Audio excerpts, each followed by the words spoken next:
He could close billion-dollar deals with a single phone call, but he couldn't get his own son to take a single bite. In the burgundy velvet booth at Leonard, 8-year-old Jamie Small Sensitive rocked back and forth to a rhythm only he could hear, while the $200 lobster on his plate cooled like an hourglass running out of sand, and the sharp slicing glances from nearby tables shaved thin layers off his father's composure. Ethan Whitman, immaculate in his Italian suit, and with emotions buried by long habit, clenched his jaw at a whisper, a muffled laugh, and finally lowered his voice enough to plead, "Jamie, please. People are watching."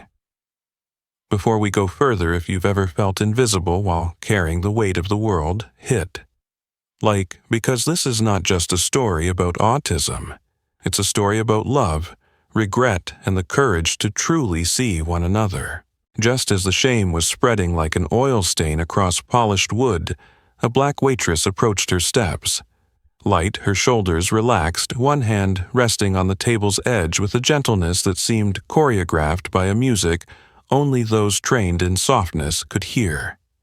She said nothing, only lowered herself to Jamie's eye level, then began to hum, "Twinkle, Twinkle, Little Star," but in a minor key, shadowed and low, as if she was tuning the melody to match the boy's rocking rhythm, turning a command to eat into a bridge he might cross.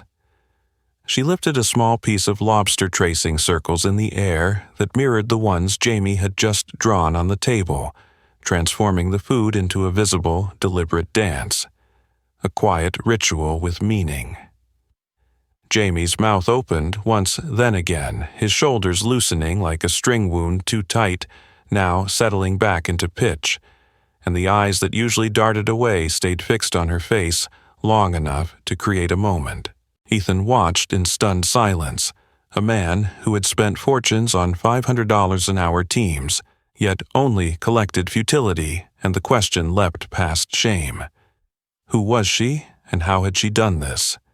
3 days earlier, an elevator had carried Ethan 60 floors up to his corner office in the sky, where the city spread beneath him like a chessboard he believed he controlled.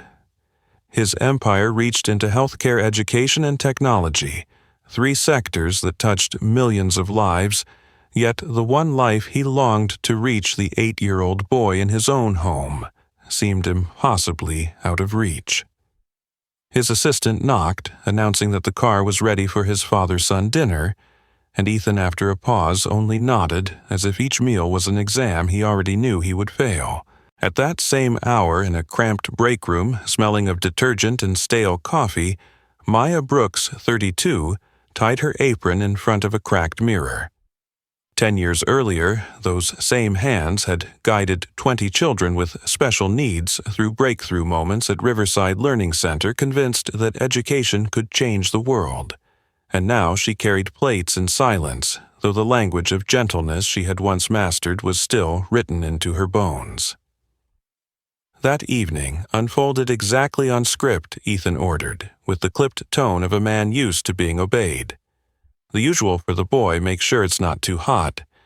He's particular, never lifting his eyes from his phone. Maya nodded, but was busy translating what she saw like an expert interpreter. The overhead lights a bit too harsh. The jazz piano too thick, the smell of garlic butter too sharp. The child's body curling in on itself like a question mark, demanding an answer. When the plates arrived, the weary dance repeated itself. The father pleading, bargaining, threatening softly. The boy withdrawing deeper. The diners whispering. And then everything shifted with 3 simple choices, lowering herself to his level. Changing the key of a lullaby and tracing his circles in the air, and in that moment, when someone finally spoke his language, Jamie ate. And for once, no one had to lose in the silent war of the table. To understand why those 3 minutes opened a door, we have to trace back through 2 pasts that crossed like diagonal lines on glass. 10 years earlier, Maya stood before 15 children and reminded her teaching assistant that they were not broken. They simply spoke another language, and it was the adult's job to learn it. She dimmed the lights to prevent sudden flickers, swapped squeaky plastic chairs for padded ones, so small bodies wouldn't be startled by nameless sounds approached from the side, so she wouldn't intrude on their field of vision, shifted Twinkle Twinkle into a minor key, so its rhythm matched their rocking, and accepted that sometimes a pause is also a step, because the nervous system needs a shelter before it can welcome anything new. For 8 years she worked this way, helping more than 200 children to eat, to touch, to trust, and if anyone asked her secret she would simply say, "Make them feel safe before you ask them for anything." 5 years earlier, Ethan sat in a pristine boardroom with flawless quarterly slides and a red line slashing through the special education module. In his ingrained habit of cost optimization, he signed off on cutting those specialized programs for being inefficient, redirecting resources toward mainstream initiatives that would bring shareholder value, and his pen ran briskly down a list that was not just words, but lifelines for families with nowhere else to turn. No cries were heard in that meeting room, only the rustle of paper, but the human cost had already begun to accumulate quietly, and one day it would come back to collect. 2 years earlier, Dr. Hendricks sat across from the couple in a sterile white room and explained that Jamie was on the autism spectrum. He would need specialized care programs that had once been excellent, but had recently lost funding. The calmness of the statement only made it cut sharper. That very signature, legal, neat, unopposed, had impoverished his own son's future. If bitter irony needs a definition, it is this: a sound financial decision wrecking the life inside your own home. After that first night at Leonard, Ethan began requesting Maya's section every time he brought his son. He learned to dim his phone below 30% to prevent flicker, to lower his voice into the bass range so his words wouldn't pierce, to approach from the side, so he wouldn't trigger defenses, to wait long enough for a small body to decide for itself. Meanwhile, Maya discreetly shifted them away from the piano, asked the kitchen to ease up on garlic butter, tucked a soft napkin under the plate's edge to dull the scrape of porcelain, an entire microsystem of adjustments that outsiders would dismiss as trivial. Yet together they built a bubble of calm where Jamie could eat and Ethan could begin to learn. With repetition, those micro-decisions became habit, and habit became a trustworthy system, a quiet corner in a murmuring restaurant where a father stopped battling and started translating. But every new system meets resistance. The restaurant's management began to bristle. Why was their star waitress devoting so much time to one difficult child? The tabloid sniffed out a story. Billionaire whispers to Waitress, and repackaged what they didn't understand into clickbait headlines. In Monaco, Lauren Pierce, who had walked away when the family photo cracked, read those headlines over champagne and told her lawyer there was an inappropriate relationship and an unsafe environment grounds enough to launch a custody case.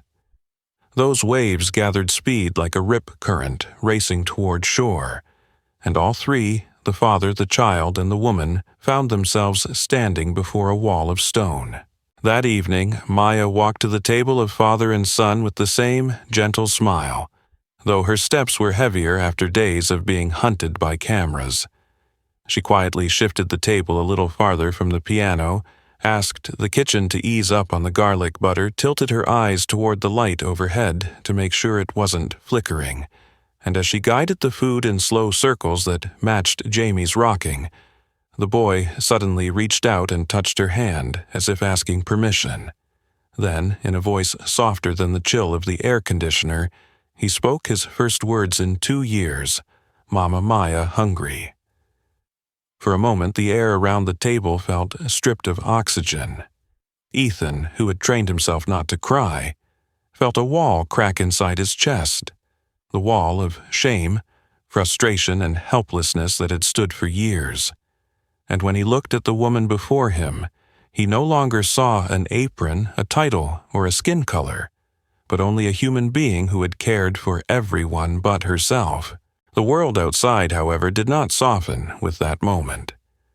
Leonard turned into a fishbowl, Reporters laying cables, cameras flashing every glance longer than 3 seconds captured and spun. Management demanded Maya take unpaid leave to cool things down. Ethan lay awake at night. Jamie, sensing the adult chaos, retreated again and stopped eating the moment Maya was absent. Ethan's legal team urged him to keep his distance. The other side would turn this into a debate about race, class, and gender, even accuse him of outsourcing fatherhood. They said legal safety demanded withdrawal. But how could he pull away from the person who had given his son back to him? One morning, surrounded by tabloid covers and anxious investor emails, Ethan picked up the phone and called Maya. He told her he needed her to testify, not to defend him, but to let the ones holding the gavel understand who she was. That call shifted Maya's role from a figure gossiped about into a subject with her own voice, and at the same time locked Ethan onto the path of public atonement. The man who had once signed away programs would now have to stand beside the woman who had been cut, both answering the public together. Through the lens of attachment, those two words, Mama Maya, were an imprint that could not be faked. They showed that Jamie had bonded with someone who could translate him, and through that bridge had begun bonding with his father as well. It exposed the shallowness of accusations about manipulating a child for gain, because secure attachment is not a trick it lives in. Synchronized breathing in shoulders, releasing tension in the ability to eat, touch, and look a little longer. And yet, courts do not rule by breath. Courts require syntax and evidence, and what awaited them was a cold room where truth had to be spoken in legal form.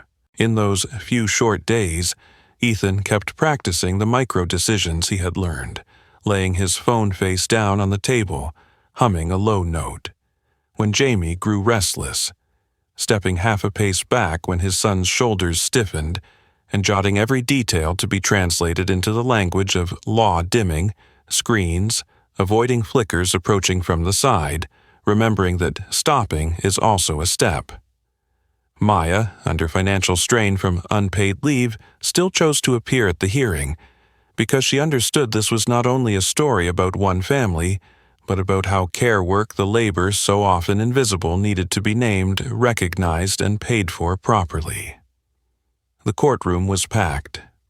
Lauren Pierce sat in the front row, in a flawless suit, her face calm with the confidence of someone used to winning. Maya wore a simple black dress, her hands steady, her gaze unflinching. Ethan sat with the uneasy posture of a man who had finally arrived at the place he'd been avoiding. Lauren's attorneys spun a carefully crafted smear. They painted Maya as an opportunist who had manipulated a vulnerable child, and the father as so desperate that he had outsourced parenting to a restaurant worker. Each accusation struck at Ethan's shame, and Maya's identity constructing a narrative of class, race, and gender along familiar lines.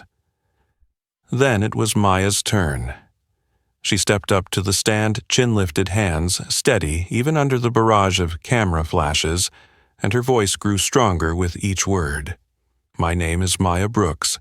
I hold a master's degree in special education from Columbia.